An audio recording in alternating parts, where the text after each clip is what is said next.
Titled Swami Vivekananda and Modern Science, Intuition, Innovation and Imagination. It is really a privilege for all of us to have the eminent scientist among us on this occasion. In the last 2 days, we had Professor TGK Murthy, former director of ISRO, here among us who offered many insightful visions on the pursuit of human excellence. Today we have Professor C Verma from our own institute who is going to speak on another interesting subject, surgery practices in India, a tradition at least 9 millennium old. I kindly request you, sir, to come on dais and continue with your lecture. Thank you. I hope it falls in line with the theme Swami Vivekananda and modern science. As I am not talking of modern science, I am talking of science which is 9 millennium old. But then if you look at the entire life and work of Swami Vivekananda, then cultural heritage of India was something which he always focused on. He focused on many things, but this was also one of the aspects.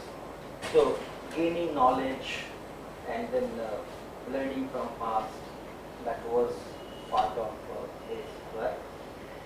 So, hopefully we can make a link between these.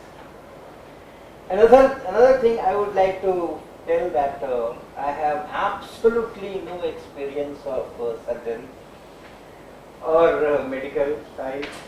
I even do not know the basic anatomy of human body.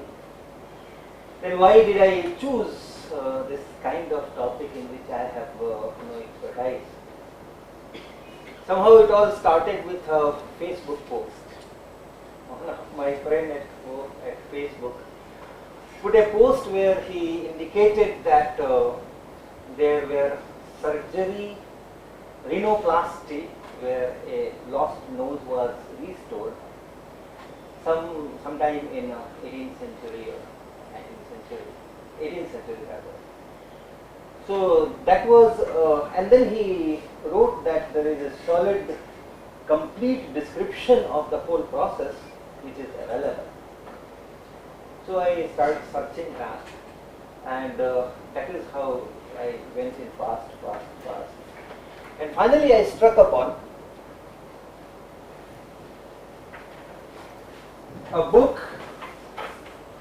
which I am carrying, which I procured a month ago or so. So this is a book, and so there is no heading on the cover, but if we open, the book says an account of 2 successful operations for restoring a lost nose from the integuments of the forehead, and this is written by one surgeon, one doctor of England, C It was very difficult to procure this book also because it's not easily available. I'll tell during the lecture what this book is and what does it describe, which 2 successful operations it talks of. But then when I went through this book, then I got a lot more curiosity, and my search continued, and I struck across many things which were quite exciting to me, and I thought that let me share these things here. So don't expect a technically very rich deliberation on this subject, but whatever it is, we can talk about it. So this 9 millennium I am telling, this is because I came across, this is another thing that just on a lighter way, that when we say that Ganesha's head was chopped off by Mahadeva, and then Parvati was very angry, and then Ganesha directed his guns to go and bring whatever creature is there ahead of that, and then these people brought this elephant's head, and that was put on that body of Ganesha, and that is why he is called Ganapati. And so that was in mythology. Perhaps this is one example of surgery where you do this transplantation of head also. But anyway, that's not 9 millennium back. We do not know how many millennium back it is. Okay, so first is why going back 9 millennium? When we are talking of modern science, what's the use of going into that? And there's a story behind it. I was giving a physics teachers workshop at some place, which I regularly do. Yesterday also I was in Bihar, C1, where me and my friends Amit, Ranjit, Anurag, they were with me, and we gave a physics workshop to teachers and students. So whenever we go for teachers workshop, we give some 6-7 hours of physics experimental demonstration and learning to the teachers, and then on the sidelines of it, wherever that in whichever institution that program is organized, we give some 1 hour to students of that institution, and they interact with us. So in one of those interactions, I was asked this question from these students, and the question was, why all scientific discoveries are made by Englishmen? Okay, this was class 10th students, and every time Boyle's law and Charles' law and Maxwell's equations and Fleming's right-hand rule and blah blah everything, Newton, Einstein, but there are no Trilochan and there are no Ramesh Chandra like that. So students, when they study their science books, sometimes they get somewhat frustrated, or at least they get this idea that doing science is not our job. It is Englishman's job. Okay? And you understand, Shikhar Dhawan, how many runs finally did he make? 48. 2? 48. Oh, 248. Oh, okay. I thought he crossed the 50. So when there is a cricket match on the ground, apart from the technique and apart from your competence in the game, the confidence level. They say that what is the body language of this fielder, so on and so forth. It is the same fielder. And whenever there is a wicket down, all the fielders will create so much of hangama. Why?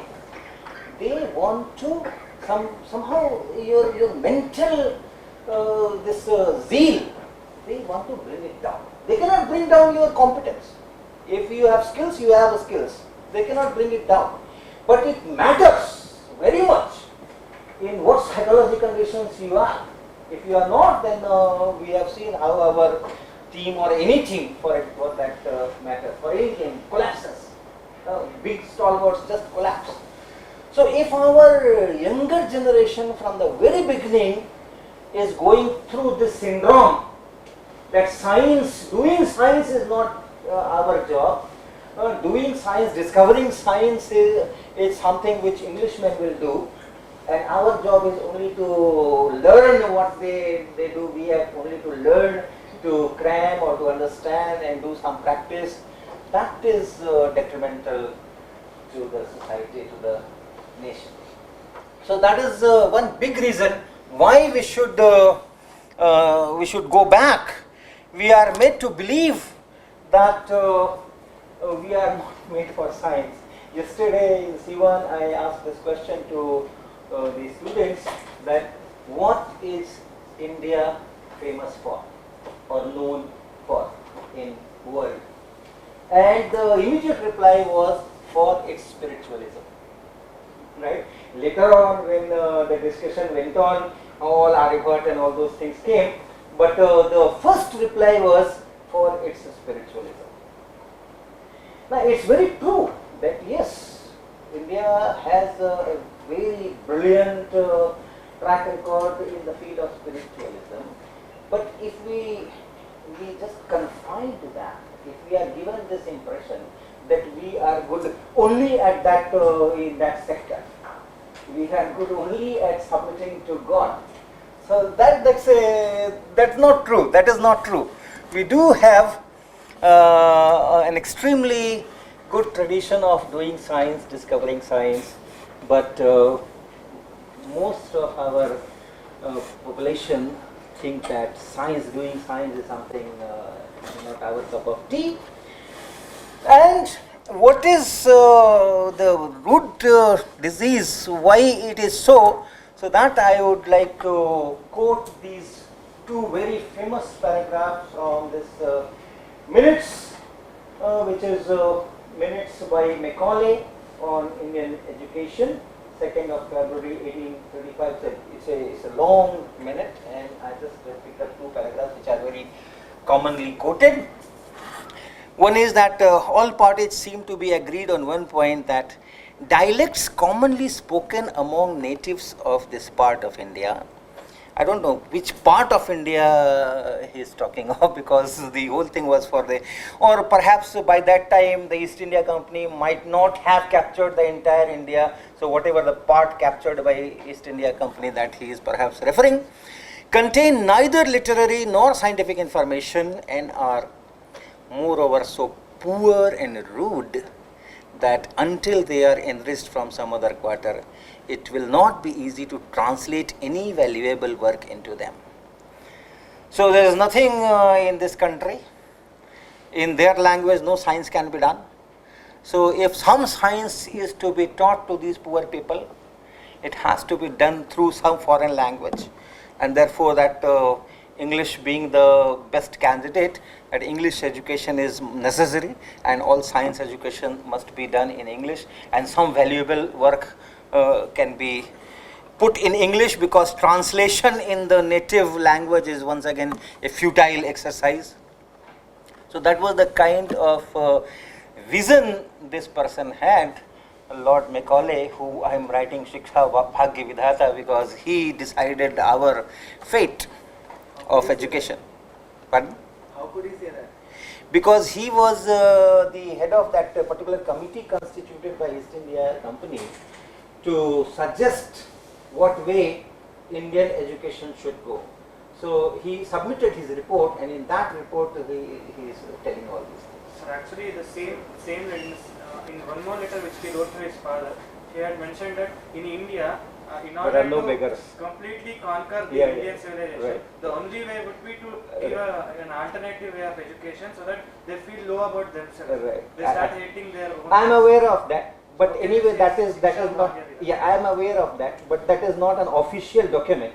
But this is an official document, right? So that's why I am quoting from here.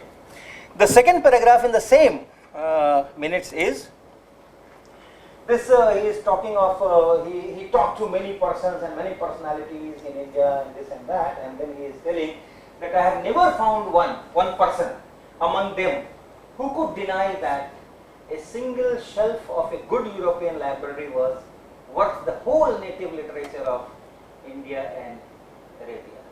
And following his reports, all education institutes teaching Sanskrit and Arabic were closed down in one stroke in India. Right? So, and that thing which was done in say 19th century, middle of the 19th century, continued for the entire British period, and then continues after the British period as well. Okay, so that vision that there is nothing in Indian literature, no science in Indian, and science cannot be done in Indian languages. Indians cannot do any science. The thing with which all these educational policies were framed by East India Company, that has gone through all these years, some 200 years or so, and this is good enough time for an effective policy, not a good policy, but an effective, efficient policy to yield results. Right? So that is the kind of thing. Okay, now there are immense contributions in science, technology and mathematics, we know. Prior to 1835 that this Minutes was submitted. And today we will only talk about surgery, we will not talk about mathematics, we will not talk about science, physics, chemistry or technology, civil engineering, marvels or town planning and this and that, we will not talk. metallurgy. We will not talk those things. We will just pick up a small topic of which I am no expert, and that is about surgery. Now, these are the Sanskrit literatures on medical science and surgery.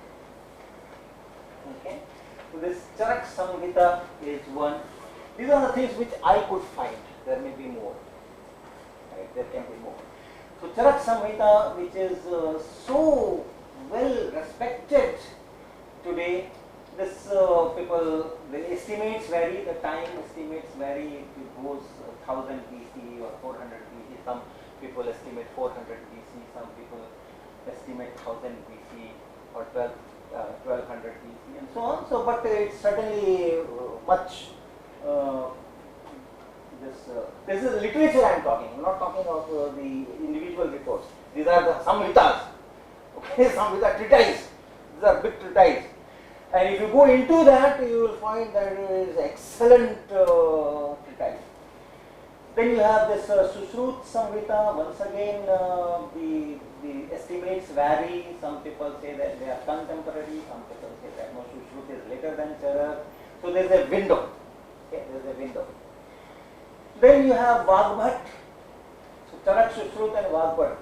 This is popularly known in Sanskrit literature, medical literature, Ayurveda as Vrihat-Trayi. So the great three masters, right? The great three masters, Charak, and then Sushruta and Vagbhata. Vagbhata writes two big books, Ashtanga Hridaya Samhita and Ashtanga Sangraha. Ashtanga Sangraha he writes first, and then later he writes Ashtanga Hridaya Samhita, and these are all medicine books, and they talk of surgery. Sushruta Samhita, lot of surgery is there, but lot of medicine is also there. I had an impression that Charak Samhita talks of medicine primarily, and Sushruta Samhita talks of surgery. But it's not that. It's true that in Sushruta Samhita there is a lot more surgery than there is in Charak Samhita. But then the volume of pure medicine in Sushruta Samhita is also no less. It's a huge collection. Then we have this Rugvinashchaya by Madhavakar, that is in say 10th century CE. Then we have this Rasratnagara. This is essentially chemistry of metals. It's more on chemistry, but chemistry oriented towards the drug preparation. So the basic theme is once again medical science. Before that, before this Nagarjuna, all these medical practices were on plants. The drugs were prepared from the plants, this ras and that ras and so on. But after this chemistry by Nagarjuna and the documentation of that, this medical science has started using this bhasma, Swarna bhasma and law of bhasma and all those things. So that came after this Rasaratnakara. Then you have Madhukosh, this is 14th century. This is essentially a commentary on this Rugvinashchaya. You have Siddha Yoga by some Brinda in 10th century. Once again, medico-chemistry. And then you have this Kusumabhi, 14th century. So everything much before 1835, but then Macaulay could not decipher what is written in that, because he was not at all aware of this rude language, poor and rude language which we call Sanskrit. That something can be there. Now the actual things that I have found. This is a paper in Nature. You know, Nature is the most prestigious scientific periodical of today. Anyone who publishes a paper in Nature is always seen with a great respect. Oh, Nature may publish, why not nothing? Right? So Nature, publishing something in Nature is a real great thing. So in 2006, and this volume 440, page 755, 756, this is with this title, Mehergarh. No, this is not the title. This is not the title. There is a paper, and in that paper, this is described. Right? Mehergarh is a place in Sindh, and where the excavation were done, and finally when people dated that civilization, it was, then there were several MR1, MR2, MR3, etc. The oldest one goes to 9000 BC. That is how scientists have dated that civilization. And that continues for about 1500 years. So that's one section. And then the second section in the same Mehergarh excavation somewhere somewhat further from there is more recent and so on. So this particular paper describes the studies on 11 teeth which they found from different jaws in that Mehergarh excavation, and these are the pictures. It's not a simple optical picture. The first one is perhaps optical picture, the third one is thermal or something, and then they also give scanning electron microscopy and magnified image of a smaller part of it.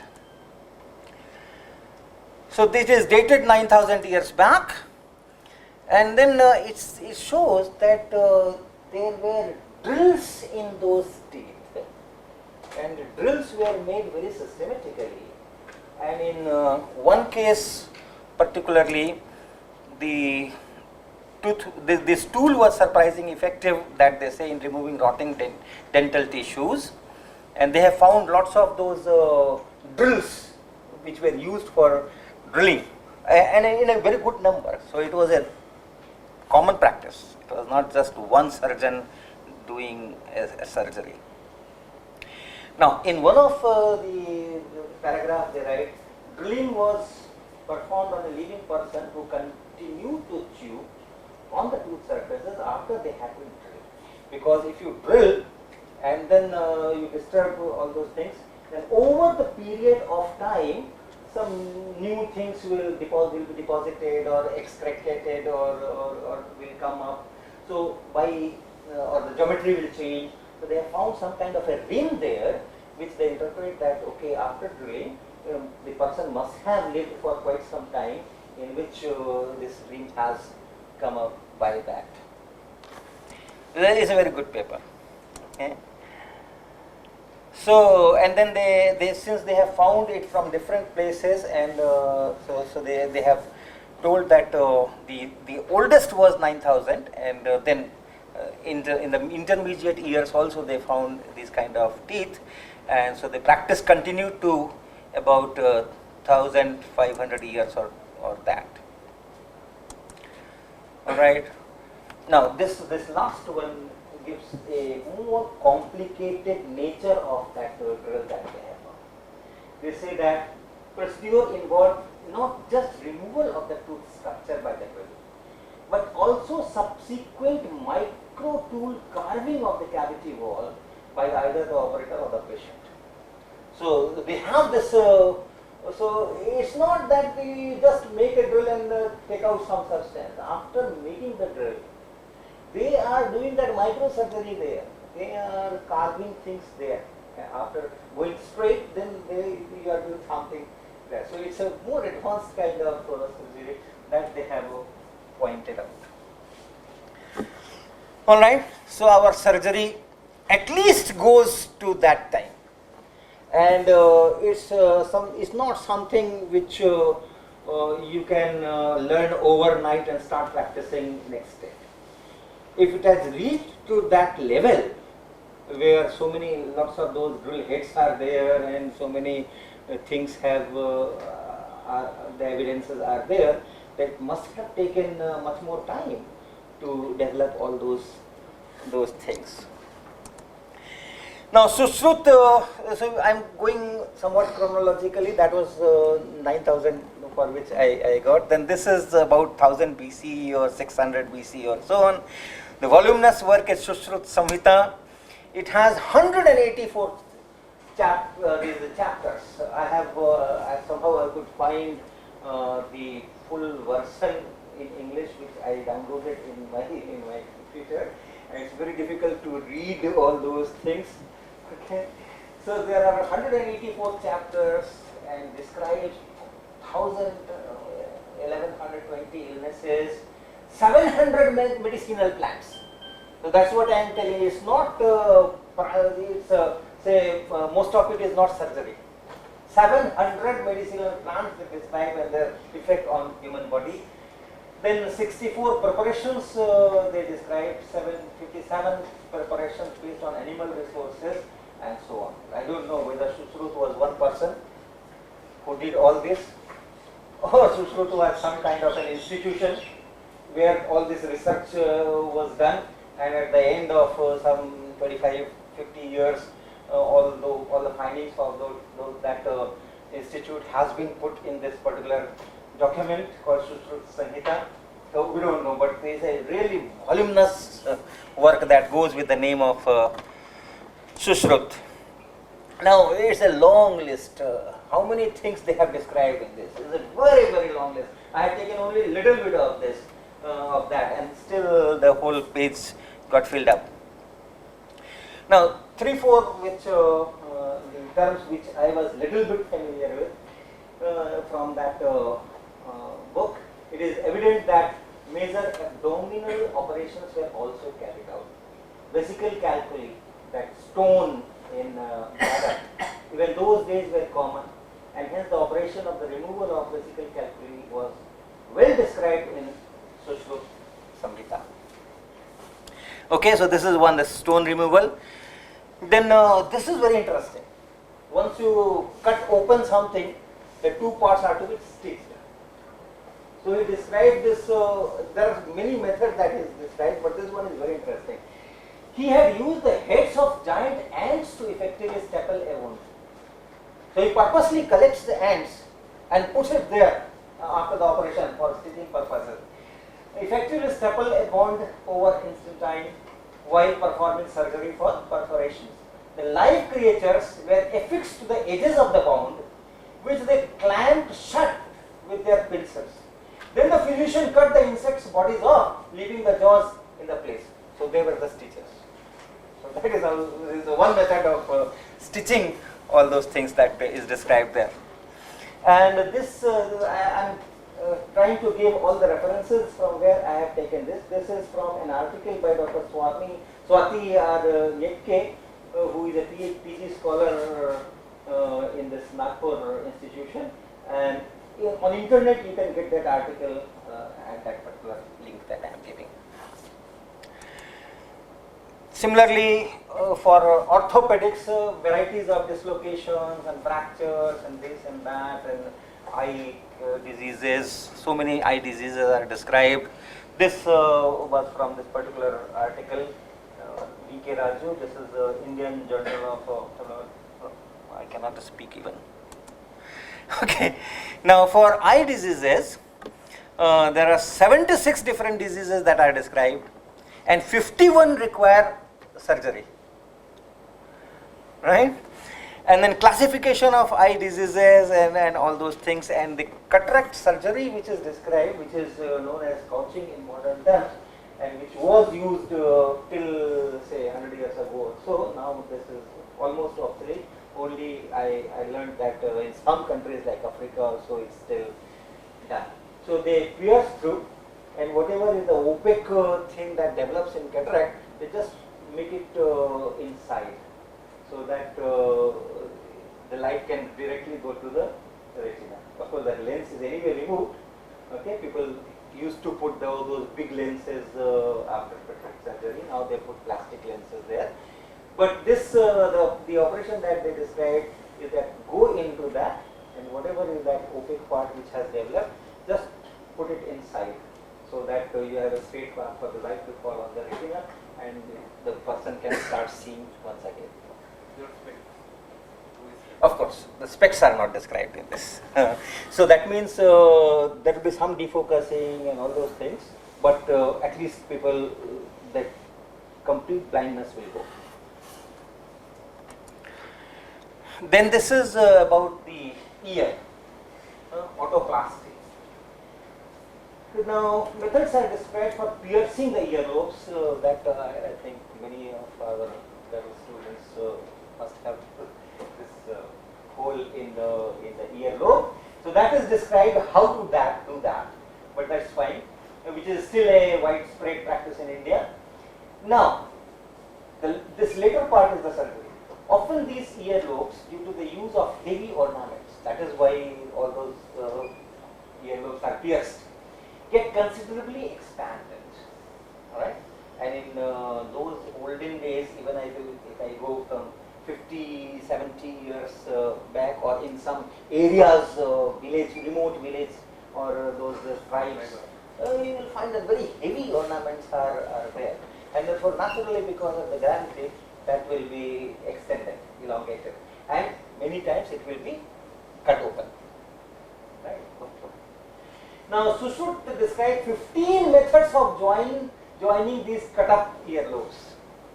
15 different methods of joining these cut-up earlobes. For these plastic operations called karna bandha, a piece of skin was taken from the cheek, turned back, and suitably stitched on the lobes. Right? So you take a stitch from one place and stitch it at different place. So that kind of surgery is also described in this.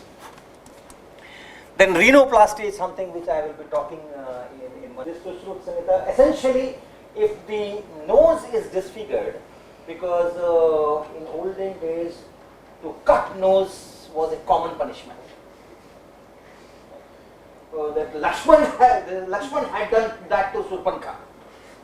He wanted to punish Surpankha because she was not behaving properly with his elder brother, and he just cut her nose.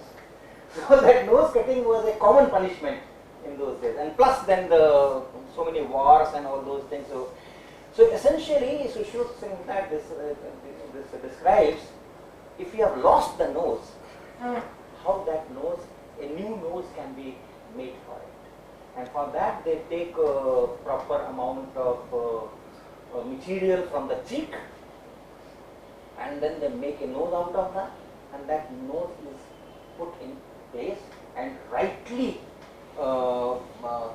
it just binds with this original face. So that is rhinoplasty, and it has been described in great detail in Sushruta Samhita, how to do and what to do and all those things. This I had taken from this Dream.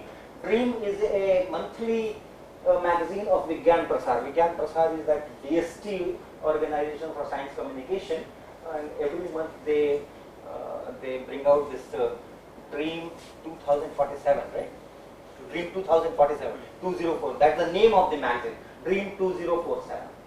So in that January 2000 issue, there was a very good article by this Gunakar Mule, and I have taken this from that article. And there are many more things from this article also. Surgical instruments are described in Sushruta Samhita, but the text that I downloaded, Sushruta Samhita, that doesn't have any figures, etc. So only the text part is perhaps digitized, so I did not get it, but this I could get from this slideshare.com. Then they say that Sushruta talks about a number of tumors. This is an article by a BHU professor, this G.D. Singhal, who has worked extensively on Sushruta Samhita. And under a project, government project, they had made English translation of this Sushruta thing, and it has come in different volumes, several volumes. So he is the project principal investigator PI, this G.D. Singhal, and he had written this, that Sushruta talks about a number of tumors, closely distinguishes the types of tumors and suggests their symptoms and remedies in certain cases surgically. And the title, the very title of that article is Cancer in Ancient Indian Surgery. So he talks about or that malignant and then benign and all those things in this article. So, so you can just imagine what kind of work Sushruta had done.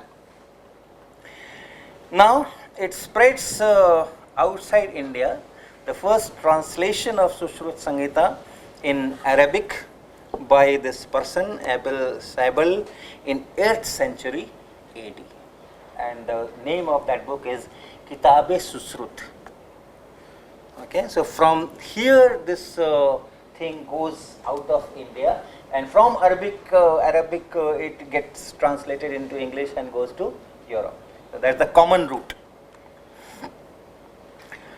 Now this is another quote which is comes in this journal, Indian Journal of Urology.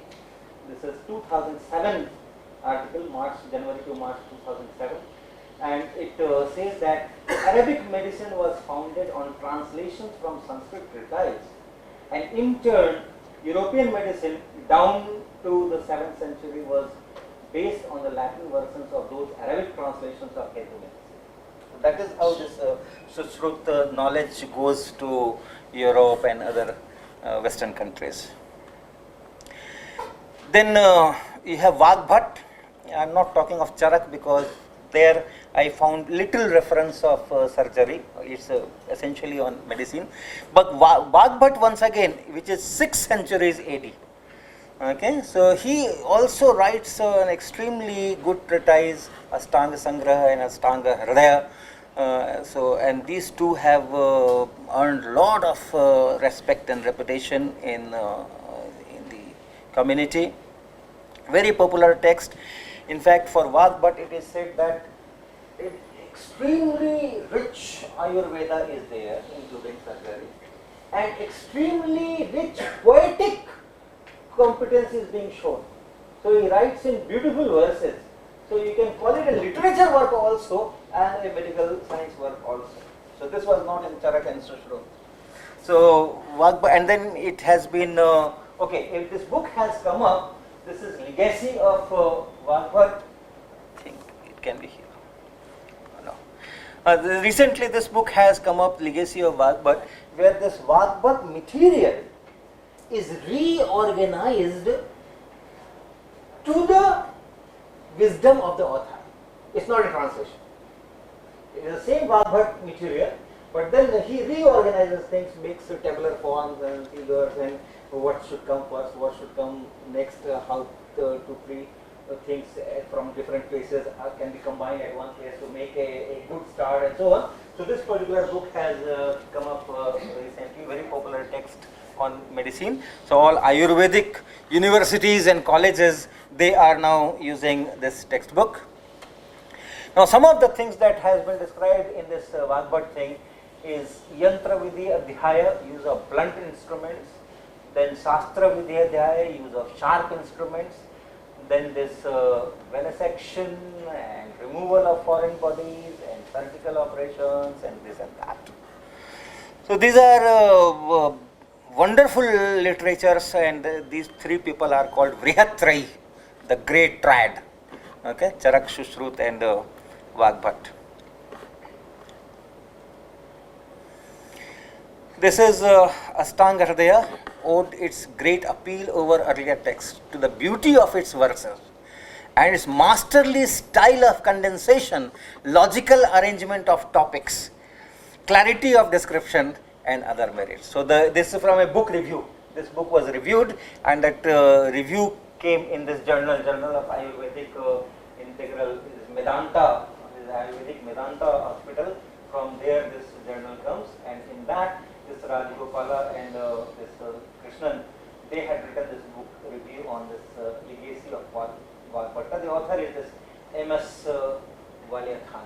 So they put a lot of use a lot of space to describe its poetic and its literary and its presentation part of this new book which has come. Okay. What is the meter used in the verses? What is the Meter. That I don't know. Okay. The book is in English.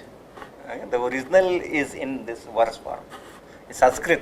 In Sanskrit it is. Not written there, or is it slokas are given? I have not seen the work. I have only seen that book review by this paper. That review full paper is there. Okay. Now this is trepanation in Harappan time. Trepanation, I learned this word during this period, and it is that in the skull they drill a hole.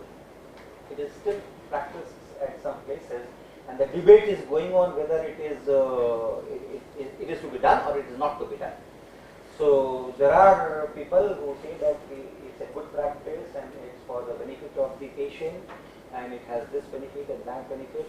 And essentially what they say is that when a child takes birth, the skull is very soft, right? You can see the pulsations. So the blood supply is there.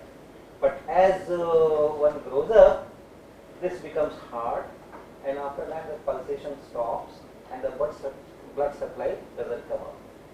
So to make some kind of restoring that softness, they make some small hole somewhere. So that is known as this trepanation.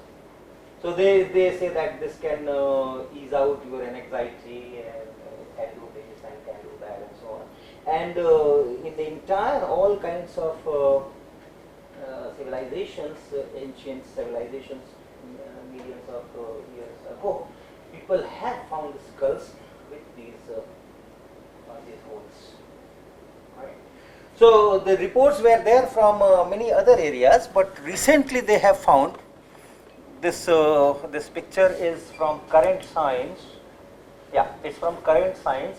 This is June 2011 publication, volume 100. So these are from Harappan times, and they are dated 4,300 years ago. So the title of the paper is First Evidence of Brain Surgery in Bronze Age Harappa. So with this title, this paper has come up in June 2011, and these are the figures they have given. The fourth one is different. The first three are from the same skull. They are showing different orientations, and the third A, B, and the C. The lower left, that is a magnified view of that hole, and the fourth one is very different. A skull was reported from some Jammu Kashmir region somewhat earlier, where they had shown that okay, there is this trepanation there in the skull. So that picture is given for comparison or something, and then it describes all those details, and it somehow it tries to establish that it is a brain surgery. It's not just by some accident or something, some hole has taken place in this skull, but it's a brain surgery and it's for the remedial purposes. So that's the content of that particular paper. So this is 4,000 years ago, 4,300 years they are writing. Okay, a clear rim of 3 mm width at the internal border of the hole is the evidence of osteogenesis or healing, indicating that the victim survived for a considerable time after the operations. This is from that paper. Now this golden era of surgery somehow declined in a period, say around 500, 600 BC, and two religious order or philosophical order were greatly responsible for that. That's what is accepted. One is that Buddhist effect. Right? So in Buddhism, all these kinds of surgery and chirpar and these things were not taken well, and it was strictly prohibited. Right? So surgery was seen something unethical. We will see in Italy that this happened in 16th century. In our case, it happened in some 6th century BC or so. But these kind of things do happen, and in Italy, we will see that it happened in some 15th or 16th century. So these kind of things do happen.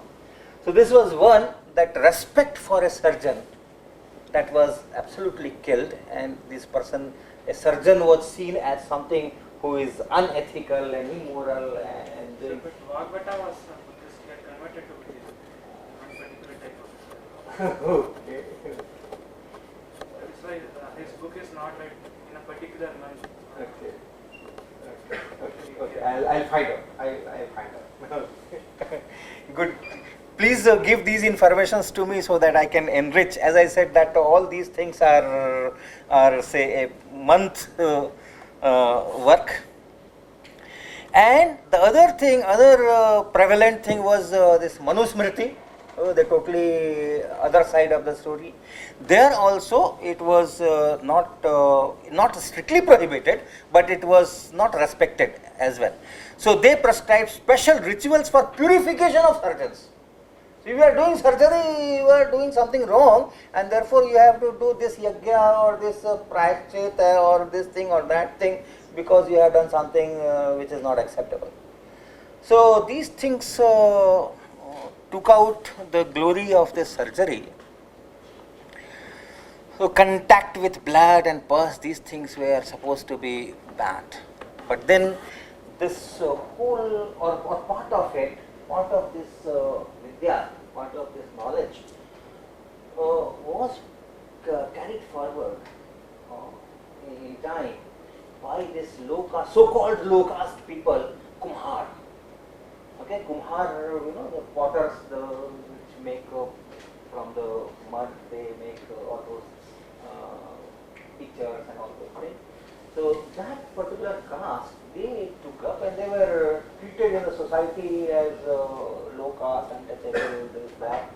But they could preserve this knowledge. So great, we should be very, very thankful to these low caste, so-called low caste people to which we had always these male society had seen with discrimination and all those things.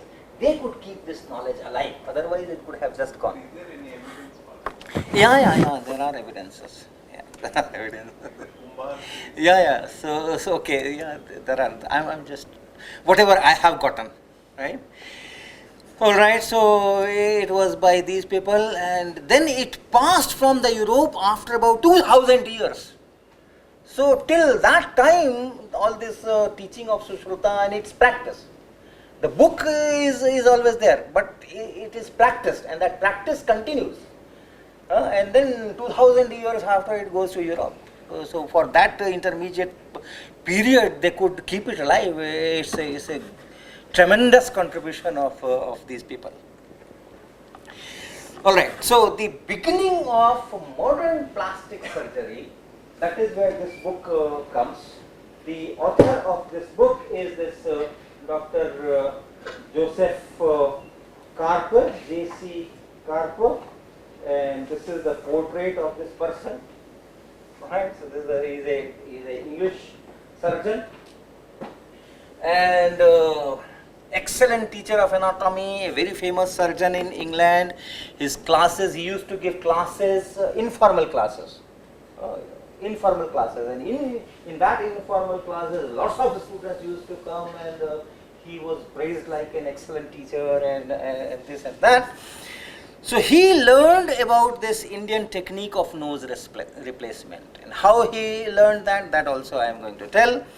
So he learned this, and the story goes that this is a person named Kawasaki. So he was in British Army when there was fight with Tipu Sultan. He was a bullock driver, and the bullock may have carried whatever weapons or people, I do not know, but this was the bullock driver in British Army, and then he was captured by Tipu Sultan, and as a punishment the nose was cut off. And he lived without nose for about an year, 11 months or so. And after that he was taken to one of these Kumhars who used to practice this surgery in Pune, and they are using a technique which is very well described. This Facebook post was about this part. Okay. So that surgery was made, the nose was restored, and the entire surgery was seen by two British officers, because when British officers were told that there are some person in that particular lane, in that particular juggi, in that particular slum who do this, the officers went themselves to see whether it is a reality or it's only a story. So these two persons saw it, and then the whole description was written. And the difference from Sushruta writing is only that Sushruta describes taking skin from the cheek and then make nose out of it. And in this particular operation, it was taken from the forehead. Okay, so they say that to take a wax. So they took a wax, in Sushruta Samhita it was took a leaf. So of course, over a period of time, improvements and changes will be there by the practicing. by the practicing surgeons, and it's not that something is, some shloka is written or something is written, and for centuries and millenniums you have to only chant that, those particular words. Right? A practicing scientist will always make modifications. So from wax they take the size, make a nose of wax of proper size, and then flatten that so that you know what is the surface area needed, and that put that the flattened thing here on the forehead, put a mark there, and then take the skin from this side and just leave this connected, and then you just let it flake. Okay, here it is still connected, and then make proper shape of nose and all those things. You can put some tubes to make nostrils. Those things are described how it was done, and the person had a nose. All right. Was he also using anesthesia? Yes. There are some reports anesthesia in the form. Perhaps there is a reference. Yeah, it's very painful. But that anesthesia not in the terms of chemicals, or you just give a wine or something. That's all. A nice anesthesia. So it was published in Madras Gazette also, and perhaps this particular slide that you are seeing is from Madras Gazette, although I am not very sure. But then this was sent to a magazine which was published from England, and that was known as Gentleman's Magazine. So that's the name of the magazine. Varieties of articles come: literature, poetry, book review, science, medical. Varieties of articles were there in that, and someone sent it to a friend in England, and that person name in that Gentleman's Magazine, 1794. October issue. It's a letter to the editor. In fact, there are too many letters in that magazine, in that issue. I see that there are many letters and very small number of articles. Okay, I have gone into that 1994 October issue. So one of the letter, and there the communicator or the author is just B.L. Now BL stands for what we do not know. There is no address or nothing. So he communicates this to this Gentleman magazine, and this is from that Gentleman magazine. It's digitized by Google, and now it's available online. And at page 882, October 17, 1994 issue, this picture is given. This is the person Kawasaki, and these drawings are given to tell what is there. And then there is a text which describes in great detail how this operation was done.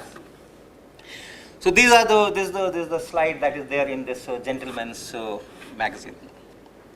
In fact, there is a second column. It starts here. The letter starts here. This is something else. The letter starts here. The full column goes, and in the next page, another. Yeah, in the next page, it just ends here. It just ends here. B.L. Yours. B.L. So there it ends. So it gives the full description as well as the drawing, etc. Where are the drawings given? The drawing is given at that page, whatever. Okay. In that same magazine. Okay. But it's not embedded in the text. Okay. Normally, when we write a paper, wherever it is necessary, there only we put the drawing.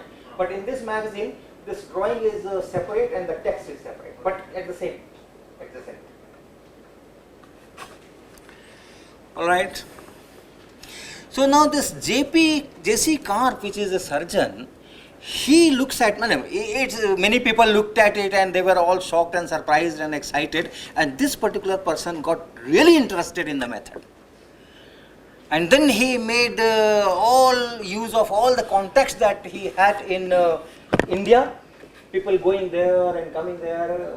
There's no mention of his personally visiting there, but then there is a mention that he purposefully asked people, the friends which are already in India or which were going to India, to take full information and all those things. So he got interested into it. Being a surgeon, he could see the theory behind that, why it should work and all those things. He convinced about that, and then he started advocating for it in England, right? Advocating and giving lectures and training his own students about these things. And on dead objects, of course, you can give the training, but for real training, you have to cut someone's nose. Right? And that chance he got, okay, so he notices this letter, makes lot of inquiries from English friends in India, himself being great surgeon and professor of anatomy, realized its feasibility, advocated its use, trained students, but without a first-hand experience. So that was something, a missing block. And that he got an opportunity in 1814, right? So 6 plus 14, 20 years. 1794 that report comes, and then 1814 he gets this opportunity when an English army officer with mutilated nose, it was not nose cut by a sharp weapon. This book has all those details. It says that this person was suffering from some diseases, and then the physicians gave him some mercury, the mercury preparations to control those diseases, and it was overdosing of mercury, and because of that overdosing, all those symptoms subsided. So the physician was happy that yes, it's working, but somehow the entire nose went out. And he was in that situation for several years. And then he just came to know about this carp and his lectures and all those things. So he came to him and said that I have heard that you are an expert in nose replacement and you have done very successfully many nose replacements. So can you do it for me? Okay. So he gets his first pehla shikar video. But then he realized that when I studied the case and compared it with what happens in India, there were several differences. The first was, it was when you cut it by a sharp weapon, the base is in a good condition. It's part of your face. So it's live, right? But here, because of the disease, the thing has gone, so even the base may not be that live. So whether it will join with the skin or not, that was one. So that was one big issue that he had to settle.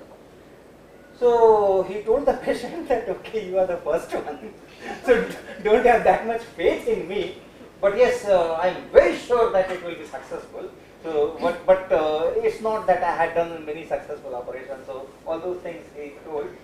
And after that he says that on the pretending for the preparation of this operation, I just gave some pierced it here and gave some wound there, and watched whether that wound heals or not. And in 1 week I found that the wound healed. So that gave me confidence that yes, the base is intact and it can adhere. Okay. So then there are descriptions where he does exactly what is given in this gentleman's magazine description. It just does that. Okay. Takes skin from ear, flaps, and makes a nose, a septum, and all those things. Okay, so then the climate was something which he was worried about. In the warm climate of India, things adhere very fast, but in the cold climate of England, it will not. So he makes that room very warm, uncomfortably warm, in which the operation is done. And the person is kept for several days for healing. And it says that for some 7-6 days for which he was kept there, he was just, the patient was about to give away that no, this heat cannot be. So then and the several symptoms started coming up because of that heat. Then this person, this car gets another victim. This is Captain Latham. He had lost an arm and part of cheek and nose in a war in 1810. He came to Dr. Karp in January 1815. And that operation was also very successful, and he made 2 more operations apparently of that type before he got killed in an accident. Not exactly killed, but he met an accident, very severe injury and this and that, and after that he survived only for 2-3 years. So in a very smaller age, he left the world. So he made 4 successful operations. 2 of them he had described in this particular book. Now the foreword of this book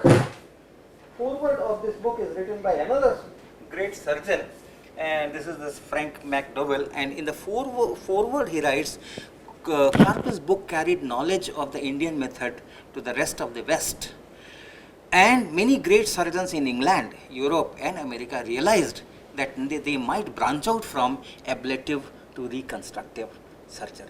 So this whole reconstructive surgery, the credit goes to that low caste people who could keep it alive for such a long period, and then the communication which went to that Gentleman magazine and all those things. From there, all this modern plastic surgery in the world that has come out. Now, I must mention that in Italy, this kind of operations were done much before this Carpe. In India, of course, it was a continued tradition, but outside India, that operation is not the first one as such, but in some sense it was the first one. But then one must know about this, that the first record of nose replacement in Europe is from Italy, and this is 1442.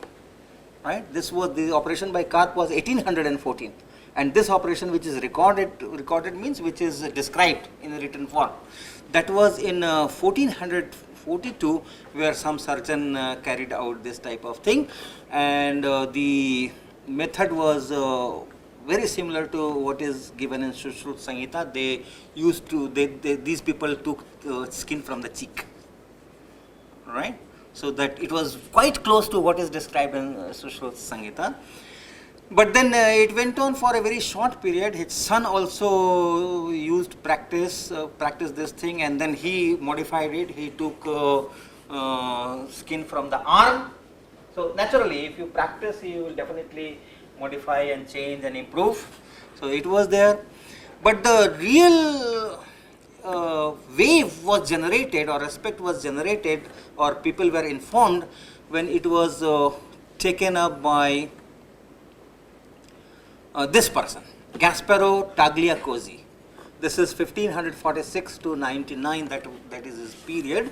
He also lives only 53 years, and he is a professor of surgery and anatomy, and he makes all these things, and then he writes this book, The Surgery of Defects by Implantation, and this book was printed in 1597, and this is the first scientific treatise on plastic surgery. Pardon? So called in Western country. Sushruta Samhita. Okay, Sushruta Samhita is always there. Okay, so this is if you prefer to call that unscientific, then yes, this is the first scientific. Okay. Now, this also I took from that Gunakar Mule article. So this is all before the 1794 story, right? But then the fate of all these things is very sad, and that is, okay, so he has described a method of plastic substitution of nose by skin from the arm and replacement of ears and lips, demonstrating his work by a large number of illustrations and all those things. But then the church dignitaries regarded plastic surgery as an interference in the affairs of Almighty. Right, this is 16th, 17th century. Not much in the past, just 300-400 years. And to the extent that this person was excommunicated. And excommunication is the most severe spiritual punishment. It's not civil punishment as such. It's not that you will be arrested or you will be hanged or that, but you will be outcast. You will not be allowed to enter into church, and any kind of Nirbal Baba ka jaise daya aati hai, kripa aati hai, no kind of kripa will come on you. No connection with church. Church is outcast. Okay, so you are in a sense no more Christian. Biradari se bahar. Okay. So that kind of punishment was given. And then not only that, when he died and he was buried in a graveyard in church premises somehow. So the church got his corpse exhumed from the church. Did not allow even the dead body to be in the church premises, and then he put it some unconsecrated ground. So that's the kind of, and after that, complete silence, no more surgery in Italy. I just went into deep sleep. So that is how it was a short-lived period in which the surgery was there, but after that it was completely dead. And only when this Carpo event took place, then again in the entire Europe and those things, the modern. So that one should know about it. Okay, now our Himachal Pradesh. In our Himachal Pradesh there is a place called Kangra, right? People know that? You know this? Now this Kangra is said to be a very good center for surgery for quite some time. And the reference is in Gunakar Mulya article, but I got another, and people say that this Kangra is actually Kan Garha. So Garha is to make, to fabricate. जैसे सोने का गहना गढ़ते हैं, right? So Kan Garha. So from there it comes Kangra, and this the reference is in Gunakar Mulya. I tried to search this Sir Alexander Cunningham's work. I got several articles by this person, but could not locate that particular reference which Gunakar Mulya says. But Gunakar Mulya says in his article that this British archaeologist has written about the tradition of Kangra plastic operations.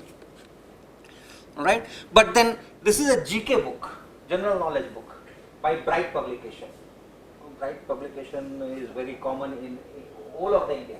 So all people who prepare for any kind of competitive examination, staff selection or bank or this and that, who need GK, general knowledge, they use Bright's books for different things.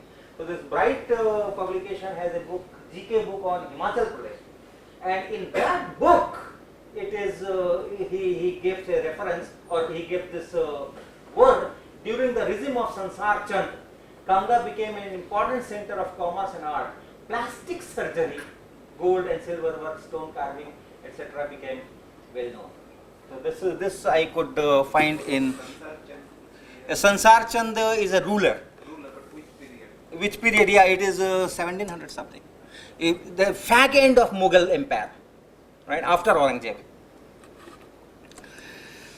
Okay, so the here it is. Sansar Chand's period is late 18th century. He became the ruler in 1775, and after that he developed many things there.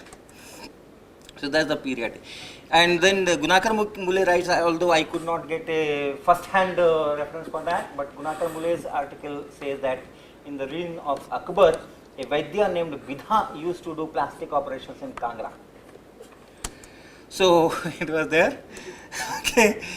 Now this modern plastic surgery that started after World War II. Once again, because of so many war victims and that, there was a unit by this British maxillofacial surgery units that was set up in India, especially for those war victims. But that kindled interest in our surgeons, Indian surgeons. Once that unit was there from Britishers, and that operations were done in India because of whatever soldiers or officers or whatever, then that took imagination, that cast imagination of our own surgeons, and then they started learning these things and doing, and that's how the modern today's plastic surgery has developed in India. So these are the first batch of people who undertook this as a profession. Okay. And then the first independent department of plastic surgery in the country was finally created at NC Hospital, Nagpur in 1958. Now the tradition still continues, and Indian surgeons are doing really very good, complicated operations. This is a case from Ranchi where this small boy of some 13-14 years, while playing on a holiday, jumped over a railing, and this whole thing pierced through the stomach. Similar situation was with an auto driver, if you remember, 2 years ago in Delhi. So all those operations were done very successfully by our Indian surgeons. We see many times two babies are connected, and then surgeons do a good job in separating all those things. So that tradition is still continuing, and our surgeons are second to none, we will say, and they have solved many complicated cases confidently. So we have been the leaders in surgery, and let the tradition go on, and thanks.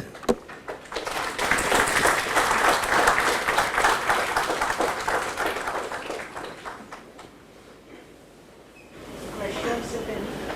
Discussions. One thing, just try to imagine. Dharampal has written something about the story what you talk about the Madras dentistry or some other thing. Dharampal. He has written something. Is it about the Madras dentistry? I have not. Dharampal has written some 13 or 14 volumes. One of his book I have read, but I am not trying to recall. I have all the volumes with me, but I have not read it because there are so many. I have not started. But all the books are there. If you want, He has told about this, some story about surgery, how the British soldier, then it will be the same thing. Yeah. he found and then. I am sure it will be the same thing. It I will am be- just trying to recall in Go the back. same, but Tipu Sultan I am not getting it. Like you told Tipu Sultan, but it was, but he told about Pune somewhere. It's the I same think story. the It's the same thing. It's the same thing. Now I remember. Sir आपने बताया था कि जो वाघ थे उन्होंने दो composition लिखी थी और दोनों में कुछ अष्टांग क्या था Ashtang. One is Ashtang Sangrah, another is Ashtang Hridaya. Ashtanga Ashtanga Yeah. Ashtanga Yeah. तो वो 8 अंग क्या है Ayurved ke. These are 8 different streams that he describes there, and that is why. Not that he had only 8.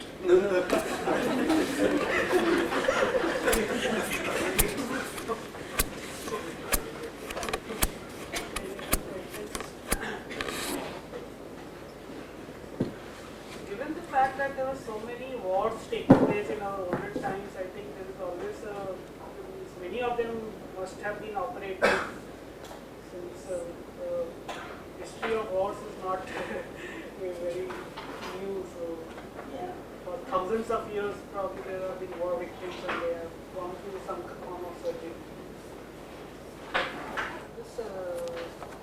The modern form of anesthesia, this was not practiced. This was not that. It's mentioned in Sushruta that some wine or some kind of plants, special plants, afim plants, and the scarf also doesn't talk of any kind of anesthesia. Sir, they are using plant leaves and Special paste. Yeah. Right. Right. And even this Karp, who is described in so much of detail, he praises his patient that he could undergo all that surgery, and this Karp offered that some 2-3 people will hold you when I will be doing this operation, and he says no, I will behave like an army officer, and nobody will hold me, and I will not move, and you do the surgery, and he does that. And after the operation, he writes, he praises the patient that this kind of torture that was going on the face, and this person was bearing that. So there was no anesthesia, serious anesthesia.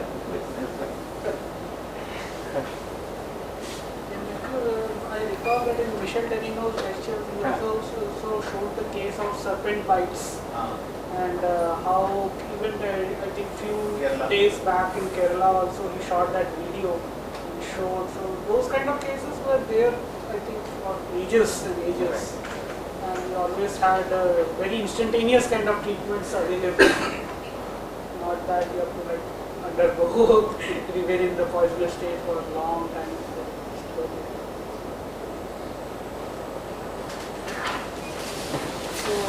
Thank you, sir, so much. And we request Professor Mishra to felicitate Professor Verma. So, please. Okay. Okay, great. वापस वैसे ही पकड़ना है.